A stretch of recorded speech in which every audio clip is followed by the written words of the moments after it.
నమస్కారం ఈటీవీ 360కి స్వాగతం ముందుగా ప్రధానాంశాలు చీరాలలో బోర్డు తిప్పేసిన సాయి భావన చిట్స్ బాధితుల ఫిర్యాదుతో చైర్మన్ మేనేజర్ అరెస్ట్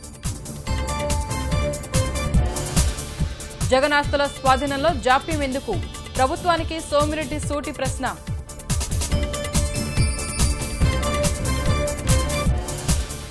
తిరుమలలో చిరుతపులుల సంచారం వరుస ఘటనలతో భక్తుల భయాందోళన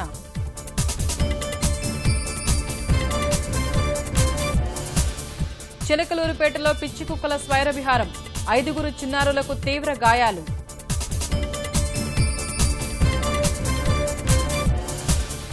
ఐదో రోజు కొనసాగుతున్న ముద్రగడ దీక్ష వైద్య పరీక్షలకు నిరాకరిస్తున్న మాజీ మంత్రి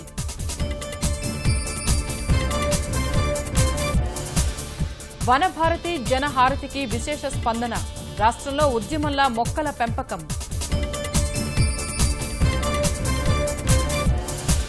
మధ్యప్రదేశ్లో సంగీత ఉపాధ్యాయుడికి దేహశుద్ధి అశ్లీల పదాలు వాడినందుకు చితక్కొట్టిన విద్యార్థులు భారీ నష్టాల్లో స్టాక్ మార్కెట్లు సెన్సెక్స్ 300 పాయింట్లకు పైగా పతనం